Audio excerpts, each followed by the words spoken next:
Alors Jean-François, tu nous parles de ta lecture du Noble Coran, n'est-ce pas? C'est un livre qui est méconnu, les gens le l'ouvrent très très peu et finalement avec beaucoup d'appréhension. Mais qu'est-ce que finalement tu as cherché lorsque tu as ouvert ce Coran? Quelle était ton idée que tu avais derrière la tête en fait? Alors, je dirais il y a deux choses. Donc, la première, c'est qu'en lisant le Coran, on voit très clairement qu'il y a Dieu. Et ensuite, il y a les hommes, enfin les prophètes et les hommes. Donc voilà, Jésus est considéré comme un prophète. Et ça, j'ai envie de dire, pour moi, les choses étaient remises en ordre. Parce que, encore une fois, donc, considérer que Jésus était le Fils de Dieu, c'était bancal. Ça m'est arrivé plusieurs fois d'essayer de comprendre ce qu'était la Trinité. De temps en temps, je faisais des recherches pour essayer de comprendre. Et à chaque fois, j'ai jamais réussi à comprendre. Donc pour moi, il y avait quelque chose, c'est comme si les choses étaient remises à leur place. Donc ça, c'était déjà une première chose. Pour moi, c'était assez clair. Il y a Dieu qui a tout créé.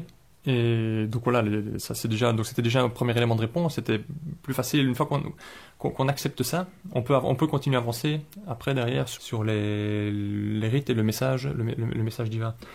Et la deuxième chose, donc il y avait notamment beaucoup de versets sur le fait d'avoir un bon comportement envers les orphelins, les pauvres, les mères, les pères.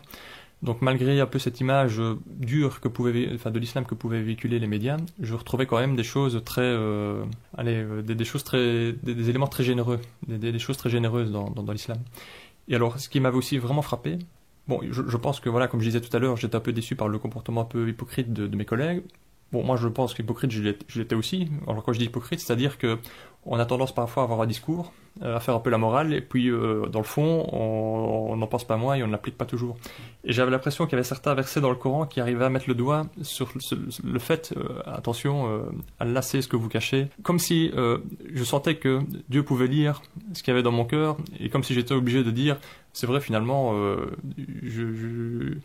je pense que moi je dois me réformer. Je dois me réformer parce que finalement, peut-être qu'avant, je pensais que j'étais meilleur que certains, alors que c'était pas le cas.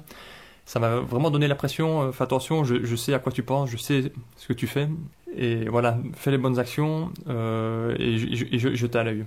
Et je me suis vraiment dit, voilà, ça m'oblige à me remettre en question, je peux plus me cacher, maintenant il faut, voilà, avant, voilà, je pense que beaucoup de gens se cachent,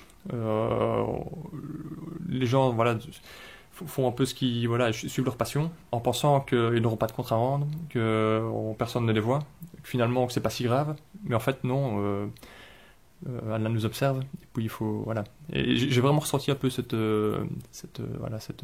eu cette sensation en lisant le Coran, que je pouvais plus, voilà, faut pas se mentir à soi-même, il faut avancer, quoi.